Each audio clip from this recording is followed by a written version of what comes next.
Little warning up front, this video is graphic. You remember all the money you guys donated to me via that GoFundMe page I set up. I put all that money combined with the ad revenue from the YouTube channel. I gave it all to my sister-in-law. She took it over to Africa, spent it for some medical care on some people there, saved some lives. Here's the details about what happened. The first hospital that we went to is called St. Patrick's Hospital. They had a lot of kids with malaria. Malaria is a huge disease there that doesn't need to be, because there's medication you can take for it that's really not expensive, but for them it's very expensive.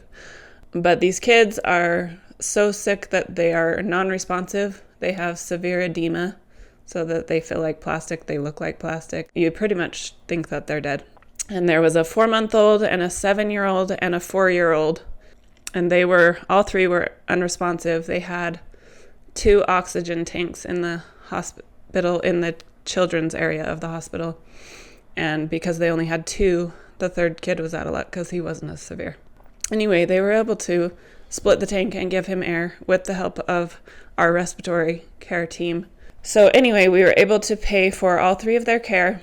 A friend of mine actually wanted to pay for half of it, so I ended up paying $78.95 for all 3 of their week stay, their medications, and a year of health insurance for each of them for $78.95.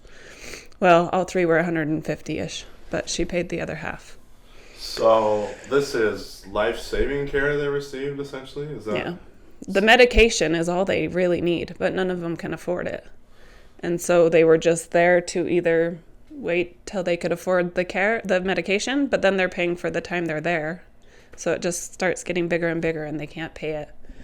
And then if they have health insurance, it would cover it, but they can't afford to pay for the health insurance. And health insurance is how much for a year? $20.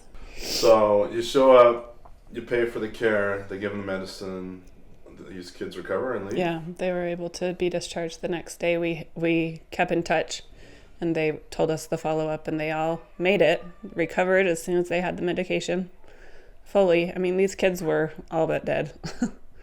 And so it made a big difference. If a kid doesn't get treatment, how much longer are they given before they die? The 4-month-old probably had hours when we got there. The other 2 were a couple of days, maybe. The next case was actually kind of random. We were at a clinic in Larabanga, which is the northern part of Ghana, and it's very primitive. They live in mud huts. And a little boy came in. He was 5 years old. His name was Combat Smith, and he had been in a bike accident just playing with his friends on bicycles. I don't know, maybe a week before. I think it was about a week. And he had ripped open his foot, and it had become super, super infected because none of them wear shoes, and they're running around in the mud.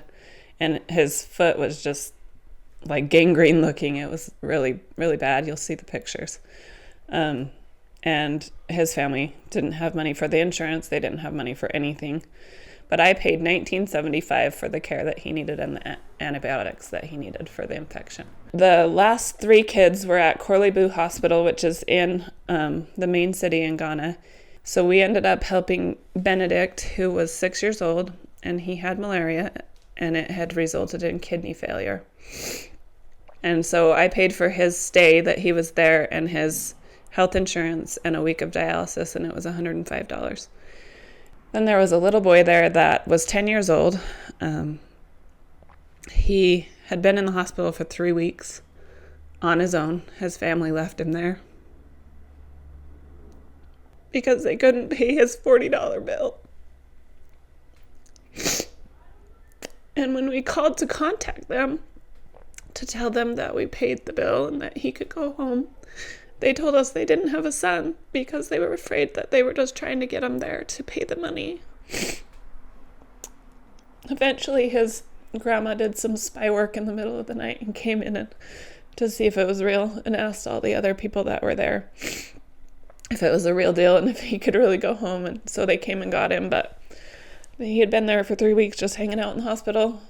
The last one, her name was Bernice, and she was 18 months old.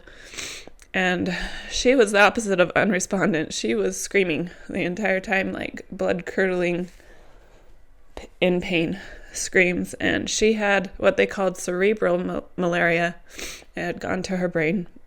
And she had been taken care of, and she was actually ready for discharge because they were going to discharge her because she couldn't pay for it and they couldn't do anything for her. But we ended up being able to pay for her medication and her whole stay and her health insurance, and we got her out of there and home to be with her family for the rest of it. So those were the 7 kids, and it's amazing that that money could have gone to that. And if there's anybody that wants to do more, they go every year in May. So it's not that much money to save these lives. No, essentially, not at all. For us, it is to them. Yeah. But for us, it's, a couple $100. Yeah, I'd be feeling good if I had a $50 bill after this. Right. Hospital. Right. You're awesome. Cried a lot. Good job.